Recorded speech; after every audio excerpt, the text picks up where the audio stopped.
Sanggar Seni Bagaskara, ngobrol santai, Jaban Jero.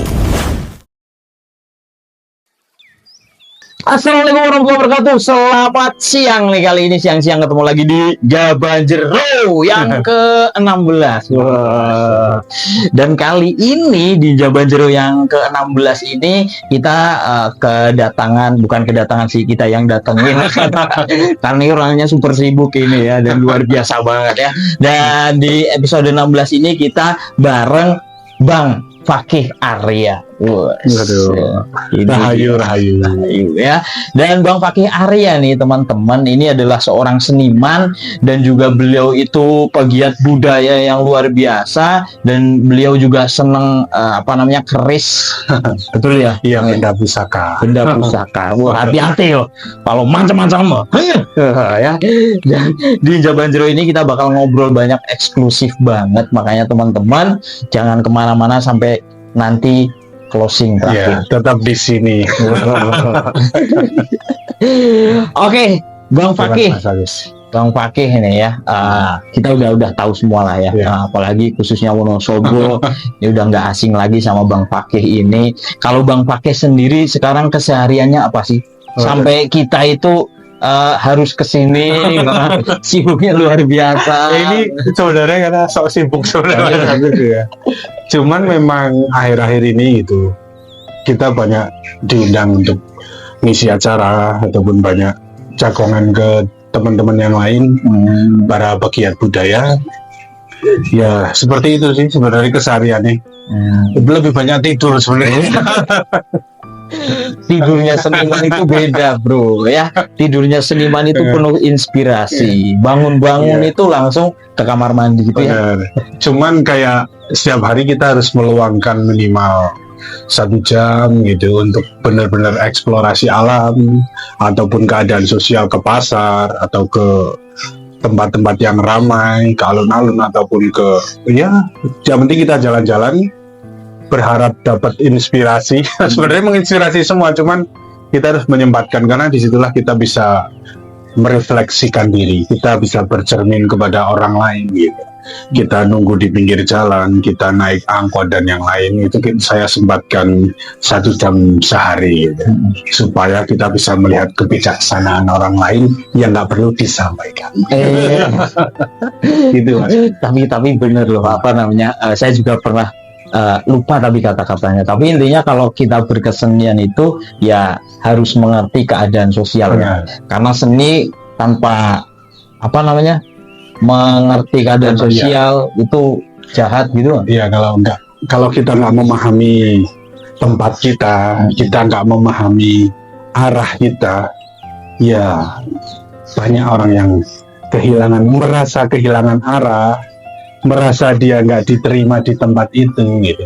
Padahal ya dengan kita bereksperimentasi, kita eksplorasi gitu, terus kita observasi apa sih sebenarnya keindahan di balik tempat-tempat tertentu yang orang lain datangi, tempat-tempat tertentu yang orang lain dihindari gitu. Kayak kita ke sungai, kita ke kuburan gitu, kita ke hutan-hutan ataupun alas yang dianggap angker gitu, kita ke rumah yang nggak dihuni manusia, itu kan dihindari. Tapi ternyata di situ banyak sekali keindahan dan ketenangan yang nggak bisa dicapai oleh orang lain.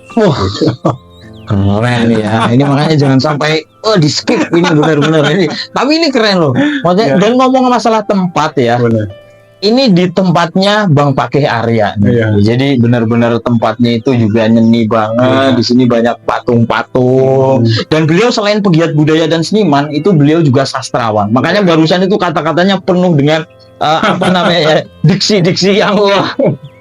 Tapi keren ya.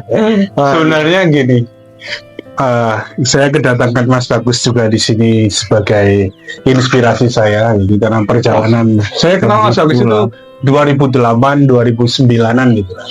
Saya kenal beliau dan sampai hari ini dia itu konsisten dengan saya, ini keren banget, dan itu menginspirasi saya jatuh bangun perjalanannya sampai hari ini masih bisa stay di dalam dunia seni. Itu bagi saya adalah sesuatu yang ingin saya capai gitu.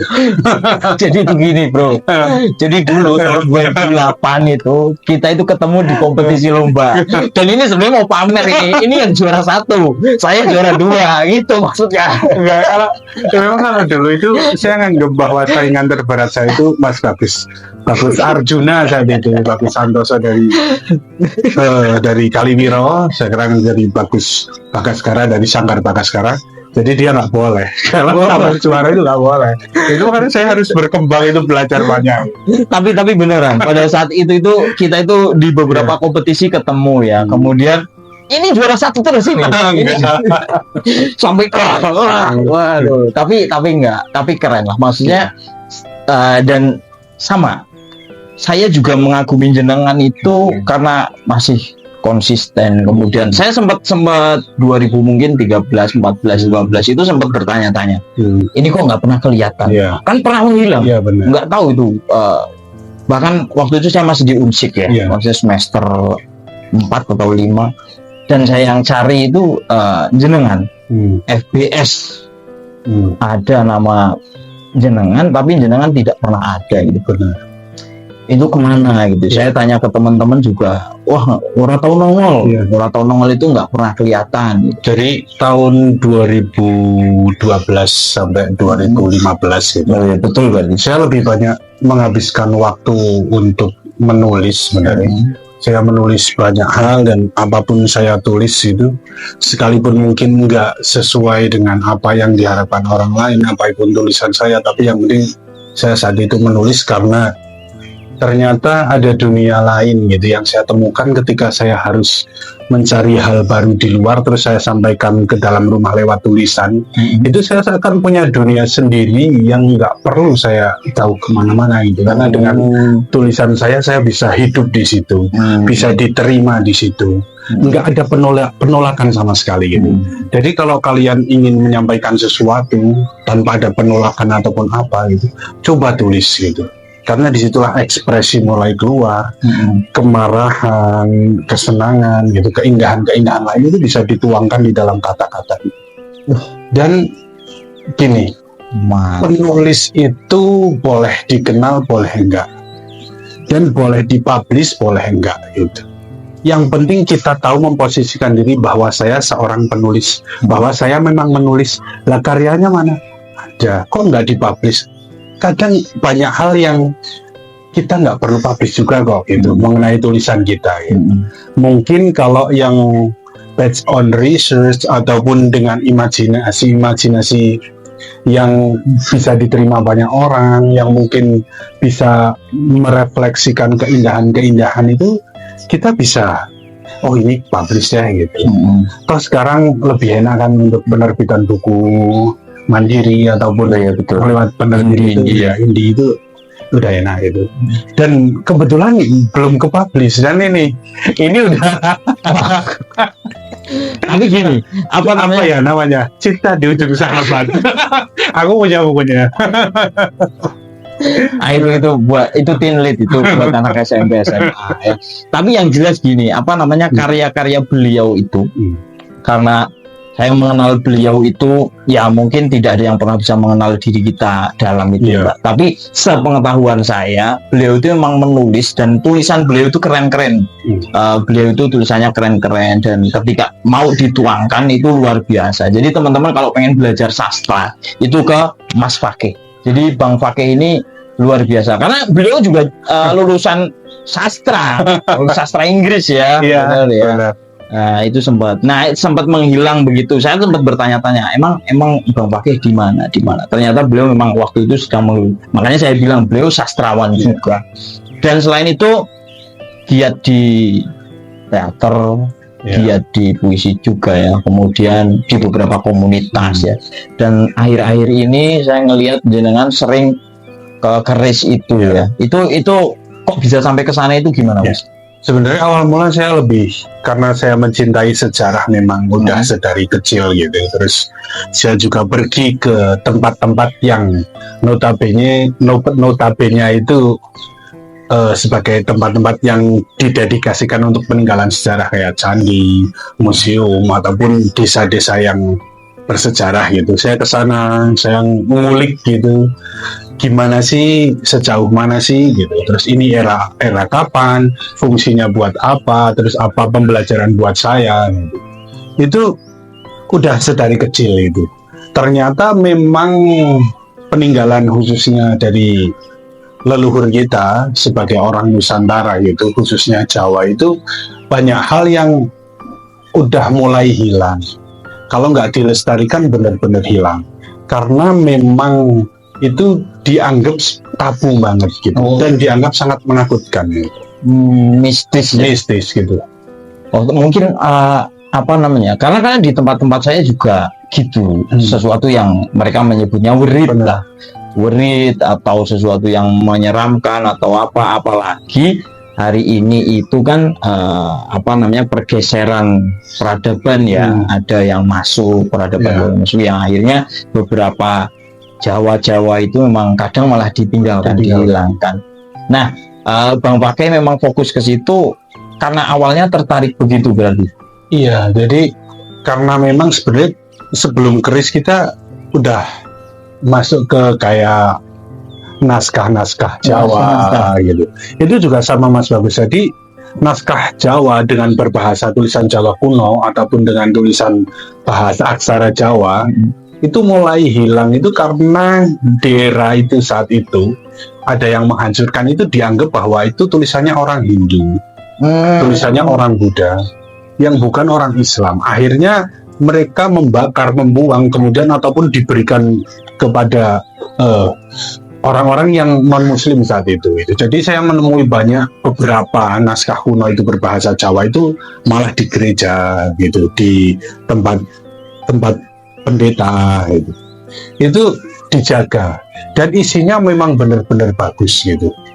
Itu mulai dihilangkan karena aksara kita udah mulai sulit membaca, pengajarannya udah mulai sedikit gitu. Akhirnya nanti akan hilang. Dan kata orang bijak itu, bangsa itu akan hancur ketika tulisan dan bahasanya dihilangkan.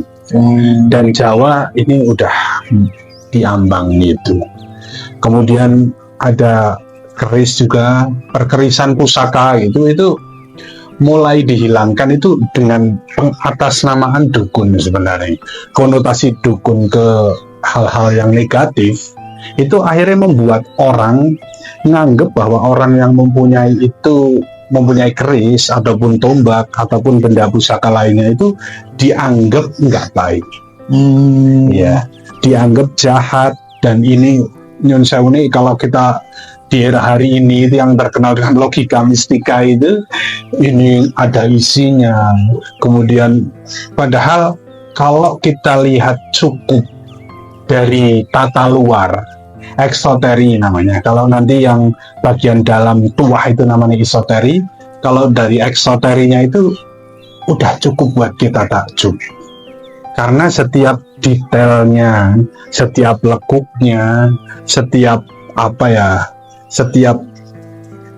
bentuknya itu mempunyai filosofi dan menggunakan bahan-bahan khusus, ritual khusus, dibuat dengan doa dan keindahan gitu, dibuat dalam jangka waktu yang panjang gitu.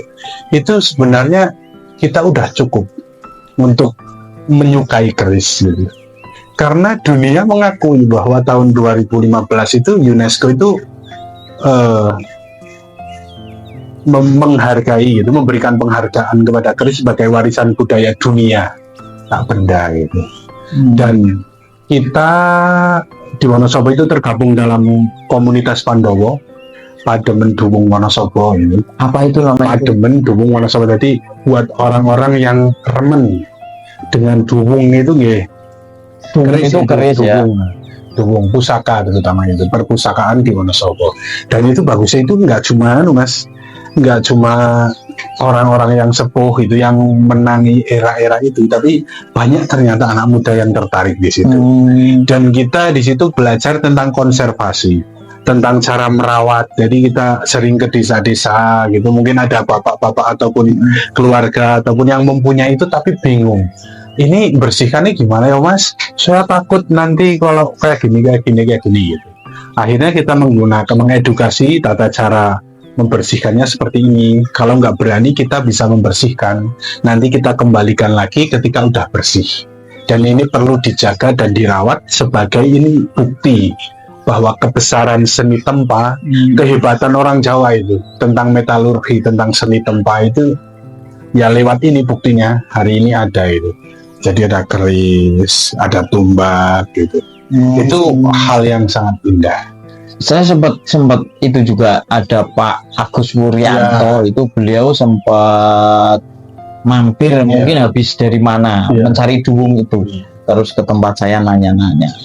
Tapi kan memang sepengetahuan saya di tempat saya itu sekarang sudah jarang karena mungkin 20 tahunan yang lalu itu banyak yang begitu Mas berpikirnya, nggak bisa membersihkannya, kalau malam Jumat suka terbang sendiri, dan itu nyata itu. Itu memang nyata itu berterbang, karena simbah saya almarhum juga punya banyak keris, cuma ya sekarang begitu memang karena sudah ada. Itu dipesan atas keinginan, atas hajat seseorang, itu yang disesuaikan dengan tanggal lahir, dengan weton, dengan keinginan, dan nantinya sang empu pun memberikan rapalan, memberikan bukan kata-kata, kalau ini kata-kata, tapi memberikan mantra khusus. Ini dipakainya seperti ini gitu. Makanya kalau orang hari ini dengan tuah keris yang dibuat empu tapi kita udah keputus itu, ya kita cuma bisa mendoakan bahwa keris ini mendatangkan keselamatan, memberikan keberkahan buat kita itu. Dan kalau orang Jawa itu piandel gitu, sebagai ageman gitu. Itu tetap untuk mencapai Tuhan gitu. Jadi keris itu sangat religius, sangat menuju Tuhan banget Mas. Pak Agus Wuryanto juga guru kita di Pandowo itu. Ya. Beliau itu masuk di dalamnya ya. Iya, beliau aktif di situ, dan kita di Wonosobo juga gini Mas. Wonosobo itu kita tahu punya beberapa titik daerah yang memang sampai hari ini pun menjadi tempat untuk menempa besi gitu. Pandi masih ada. Kerasa itu masih gitu. Sekalipun saya tahunya itu biwak arit, pacul gitu. Oh itu masih. Terus Sambon. Oh Sambon Kertas juga sama. Sambon Kerasa. Nah, kalau kita belajar sejarah, tempat yang hari ini menjadi produksi sesuatu dimungkinkan itu memang dari leluhurnya beliau itu memang melakukan itu sebagai desa seni, umpamanya kayak Candi, kemudian desa yang lain itu mungkin memang dari leluhurnya itu memang bagian dari kesenian itu, bagian dari seni tempa itu. Makanya Wonosobo itu sangat banyak itu orang yang mempunyai pusoko namanya itu sangat banyak, dan bahkan berapa juta keris yang udah diambil orang, dibeli, dikeluarkan dari Wonosobo pun hari ini masih kita bisa nikmati. Dan nyuwun sewune di masyarakat lereng itu juga masih banyak banget Mas Bagus, karena beliau masih menggunakan itu. Kalau mau nandur, kalau mau selamatan, kalau mau ritual khusus tertentu bagi desa, terutama ketika merdi dusun gitu, itu pusaka-pusaka desa. Kalau kabupaten lagi ulang tahun juga kirap pusaka juga pusaka-pusaka itu. Hanya saja memang identifikasinya, terus penjagaannya, nah itu kita masih perlu terus memberikan edukasi ke sana. Sempat nggak tetap lestari? Sempat nggak Mas pakai ini dalam proses melestarikan duwung itu, dan dilakukan kepada anak-anak muda, anak-anak kecil, remaja gitu, pernah nggak? Ya, jadi karena kita memang sifatnya mengedukasi gitu. Kita juga di Pandowo itu punya teman-teman yang memang beliau juga menjadi guru di sekolah. Oh ada ya. Dan kita mengenalkan itu juga ke sekolah-sekolah gitu. Oh, Mas Fakih ini juga guru di sekolah ini. Dulu. Yang masih ngampuk ekstra sampai hari ini. Pokoknya ini lengkap banget, kita paket komplit. Jadi yang unik gini Mas Agus. Jadi saya sama teman-teman yang muda itu mengenalkan Duwung, mengenalkan keris dan pusaka itu lewat kafe. Lewat kafe. Kafe ke kafe. Jadi kita duduk ngopi ngobrol, tapi kita bawa keris. Gimana kita berlima itu? Bentar.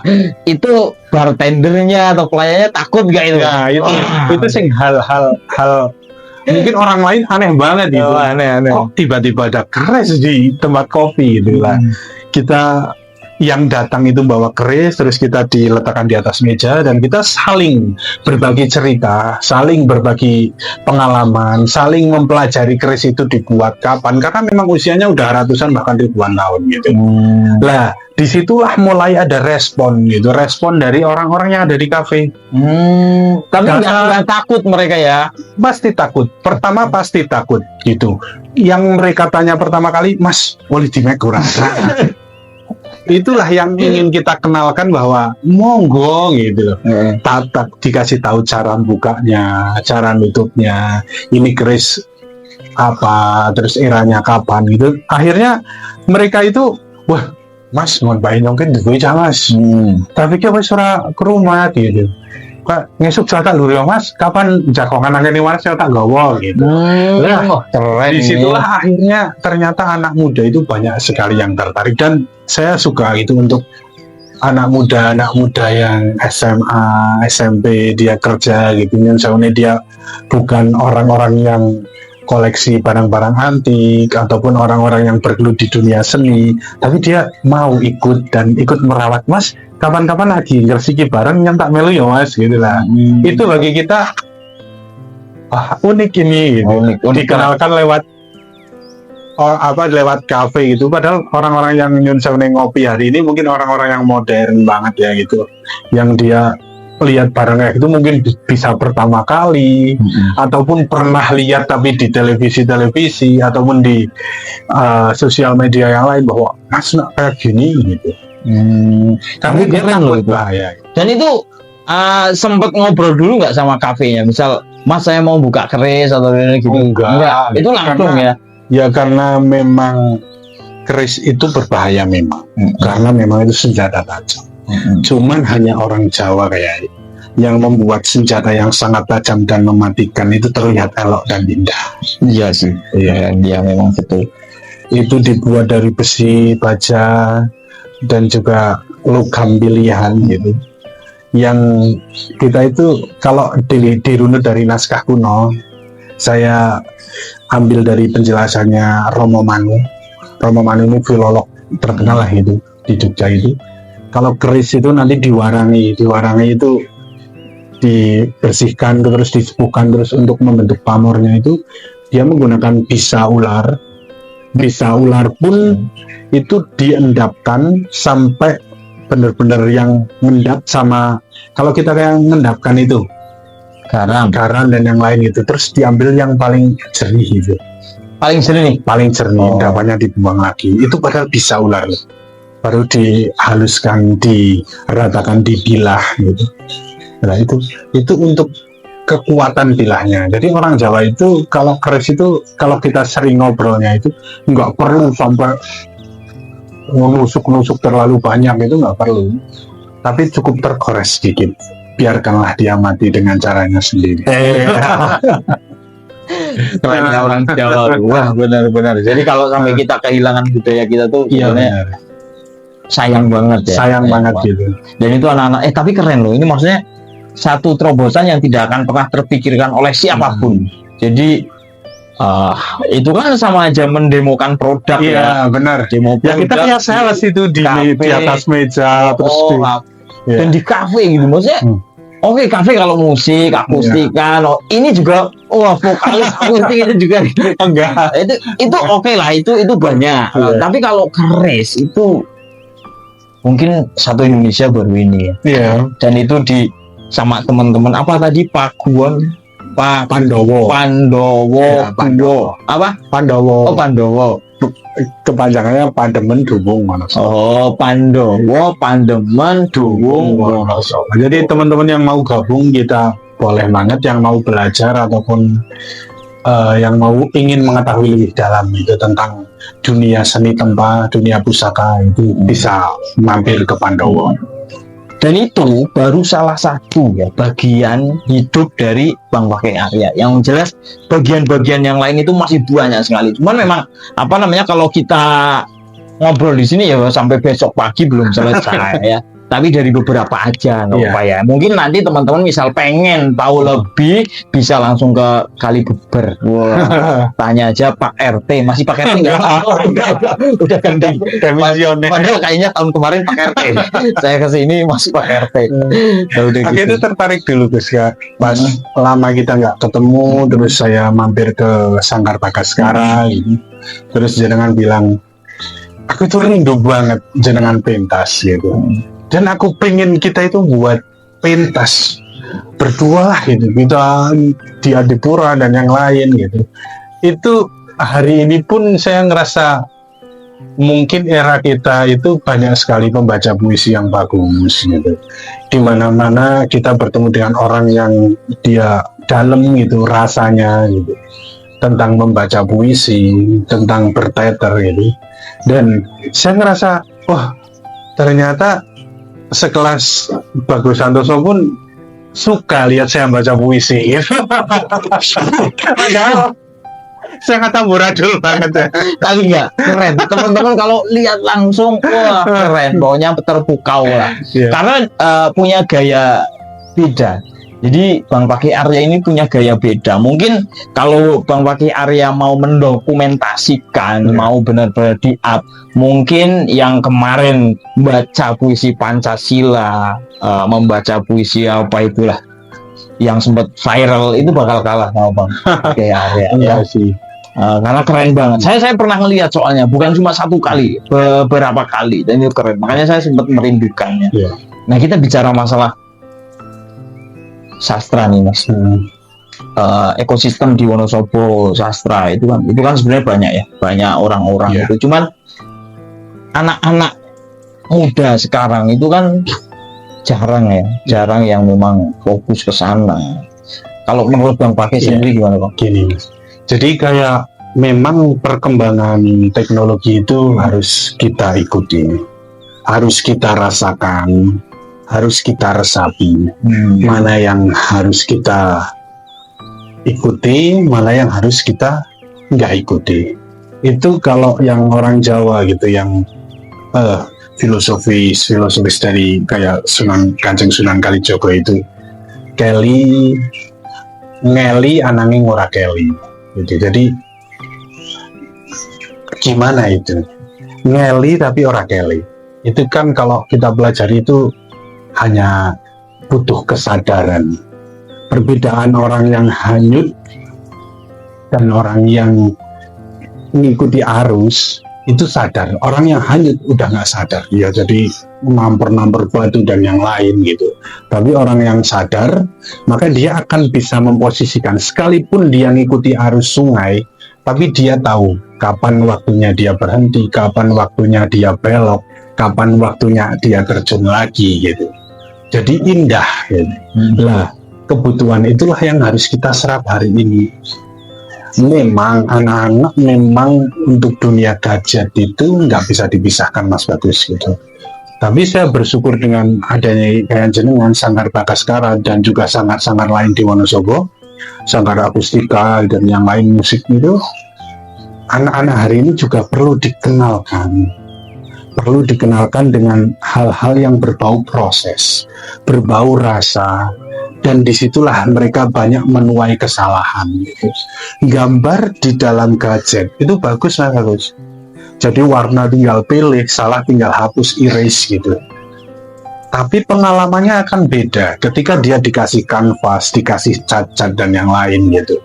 Dia menghapus pakai proses, dia kecipratan cat dan yang lain, hasilnya mungkin kurang pas dan yang lain. Tapi disitulah letak mereka pembelajaran gitu.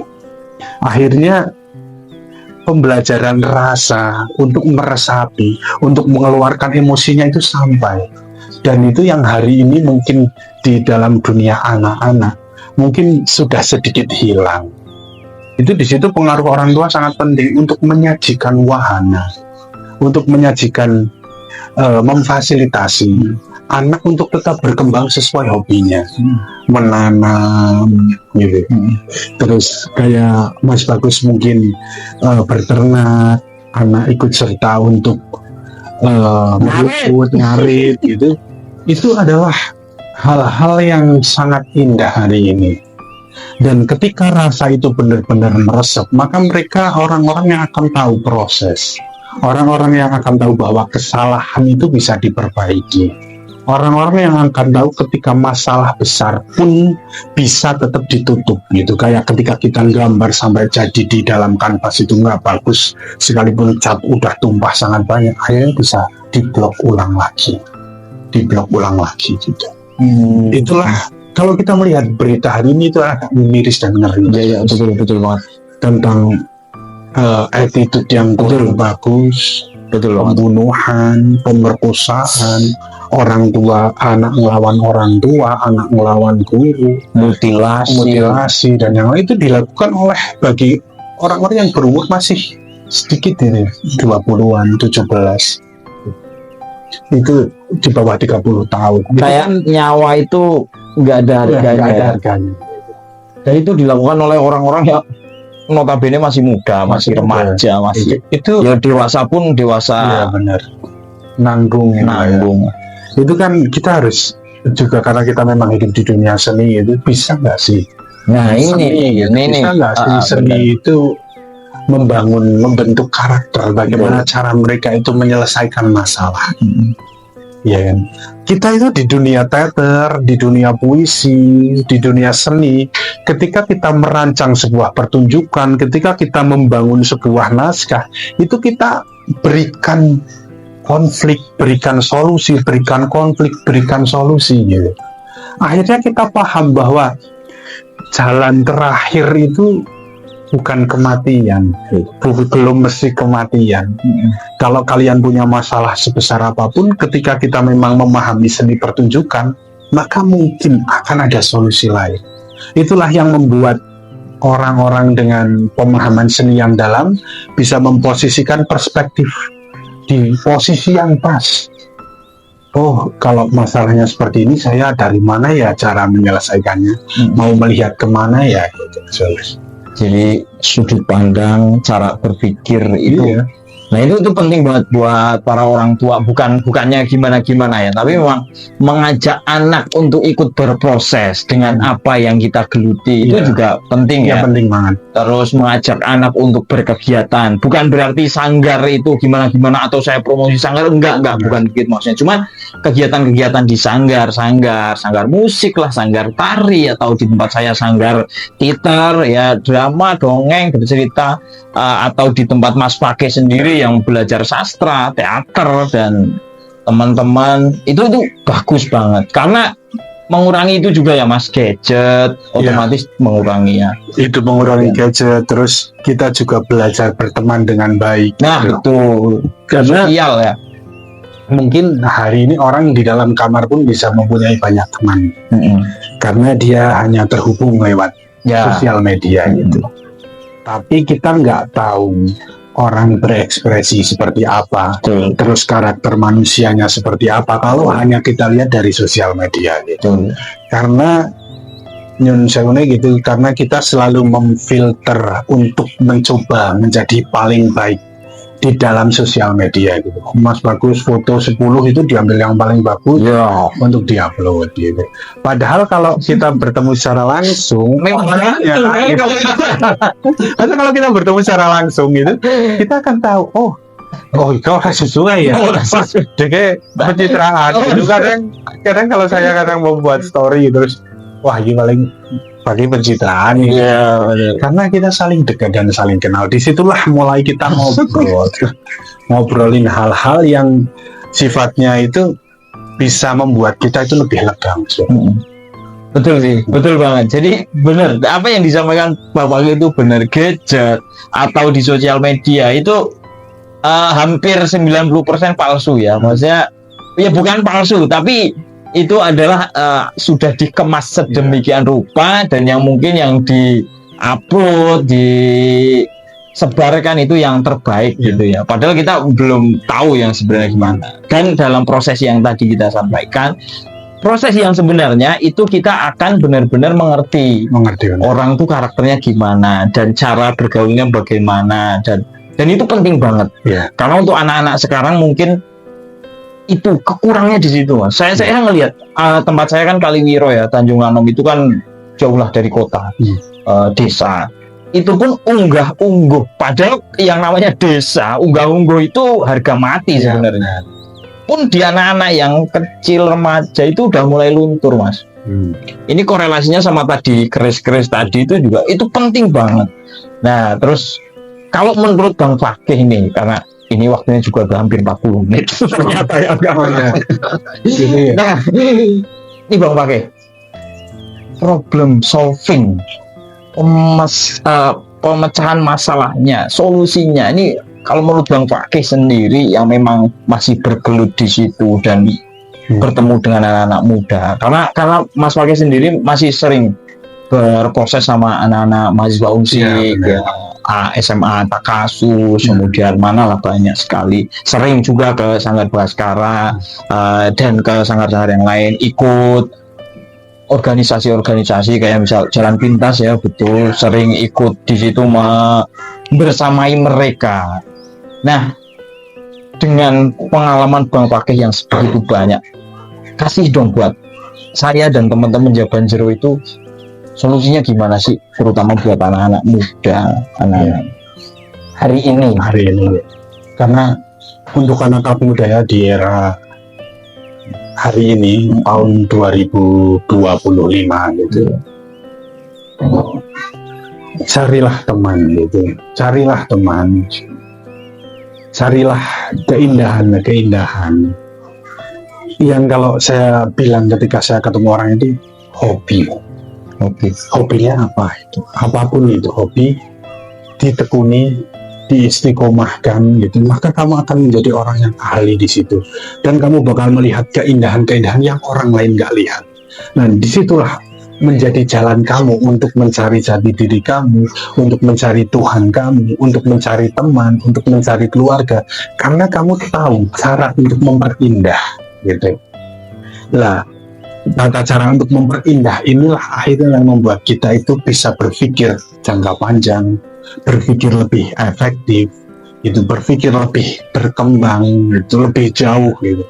Akhirnya kita nggak melakukan tindakan-tindakan yang merugikan orang lain. Dan ini juga harus didukung oleh berbagai kalangan, terutama memang anak itu sendiri, terus keluarga, sekolah, teman. Itu kalau di dalam agama Islam berkumpullah dengan orang soleh itu dianjurkan untuk mengobati hati, untuk mengobati pikiran. Kalau kita runut di dalam budaya bahwa soleh itu, kalau menurut Gus Dur itu orang yang bagus hatinya, itu berarti kalau orang di Jawa gitu kita kenal konsep memayu, hayuning gitu, hayuning diri, hayuning sesami, keluarga sampai bawah. Wong Jawa itu konsepnya bagus sekali Mas, bagus. Jadi memayu itu bagusi barang sing wis bagus, itu soleh gitu. Jadi Tuhan itu menciptakan segala sesuatunya bagus, indah, tapi kita masih memperindah. Bagus ya. Itu namanya bagus ya. Kita menjadi manusia itu bagus, tapi dibagus-bagusi dengan akhlak yang bagus, dengan pembelajaran yang bagus. Jangan pernah berhenti belajar. Jadi temukan circle yang tepat gitu, belajar yang banyak itu. Jangan pernah berhenti untuk belajar dan sowan-sowan, bertemu dengan orang-orang yang bijak gitu. Akhirnya membuat kita itu lebih sadar, lebih peka terhadap sesuatu itu. Jadi kita nggak pernah terlambat untuk yang memang sudah berproses dengan umur masing-masing, tapi yang belum itu ya ditekankan mulai dari kecil, karena Tuhan itu selalu memberikan proses yang indah dengan proses yang sangat bagus gitu. Karena alam juga sama, Tuhan itu dengan alam itu saling mendukung kita untuk melihat sesuatunya itu indah gitu. Kalau kita nggak bisa melihat matahari yang terbit itu indah, cobalah untuk bangun lebih pagi dan menikmati perpindahan siang dan malam. Itu yang disampaikan di dalam Islam, bahwa di dalam pergantian siang dan malam itu ada tanda-tanda kekuasaannya. Karena ketika kita siang hari bangun siang atau kita nggak sadar, nggak menangi pagi, kita nggak tahu proses keindahan matahari terbit, proses untuk menyinari dunia, proses tumbuh-tumbuhan yang kena sinar pertama kali masih ada embun-embunnya. Itu sangat indah, dan itu Tuhan banget di situ. Tanda-tanda kekuasaannya. Sama malam, matahari itu nggak mungkin siang itu nggak mungkin menjadi malam tanpa senja, tanpa jingga, tanpa pamit gitu. Itu percaya belum kalau ini sastrawan ya. Ngomongnya itu perlu Itu indah banget gitu. Kalau kita lakukan di dalam rumah, itu gimana kita cara mengekspresikan pergantian siang dan malam? Karena di dalam kamar pun kita nggak menangi malam karena ada lampu.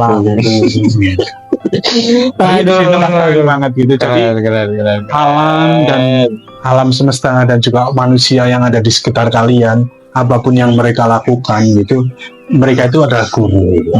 Kenapa? Ya, di dalam Islam itu ada ayat kauniyah namanya, yang kita harus belajar dari apa yang ada di bumi ini, supaya kita peka bagaimana tata cara kita menjaga.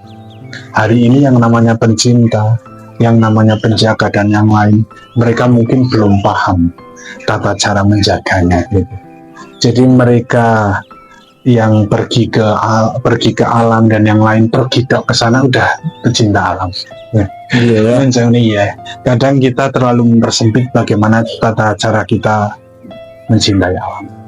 Nah, dengan sastra ini, dengan belajar sastra, terutama yang ada di Wonosobo, itu banyak banget seniman dan sastrawan yang menjadi guru kita, menjadi guru kami, tempat-tempat yang bisa kita kunjungi gitu, orang-orang yang loyal, orang-orang yang masih setia sampai hari ini gitu, di umur yang sudah nggak sedikit itu, mereka masih konsisten gitu, masih melakukan hal-hal yang berbau budaya, supaya Nyun Sewu ini kita bisa belajar bagaimana sih kita hidup secara berbudaya, kita hidup dengan indah. Kalau konsep kehidupan yang dicari kedamaian, ketenangan, dan kebahagiaan itu bisa dicapai ketika kita bisa melihat keindahan itu sendiri. Wah, Gitu ya, bagus. mantap. Banyak sekali aku ngobrolnya. Ini keren banget ini. Waduh, ini kayaknya nggak pengen berhenti, cuma ya karena memang waktunya juga udah 40 menit lebih ya. Jadi pokoknya teman-teman, kalau pengen benerin lagi, apalagi pengen ditimang-timang, diskusi, tapi kita benar-benar pengen dapat sesuatu yang dengan sudut pandang yang berbeda, langsung aja ke tempat Bang Fakih Arya. Ke Kalibeber semuanya tahu ya. Kalau nggak ke tempat saya nanti kita kasih tahu, tak antar ya. Kalian juga bisa belajar di tempat Mas Agus sebenarnya. Kalau tempat saya karena memang juga belajar.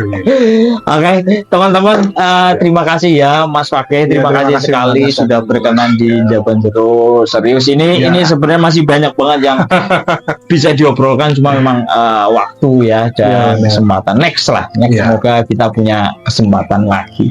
Makasih banget, sampai ketemu lagi, dan jangan lupa teman-teman kalau pengen lanjut ngobrol di komentar. Oke, thank you. Sampai jumpa lagi. Dadah, assalamualaikum warahmatullahi wabarakatuh.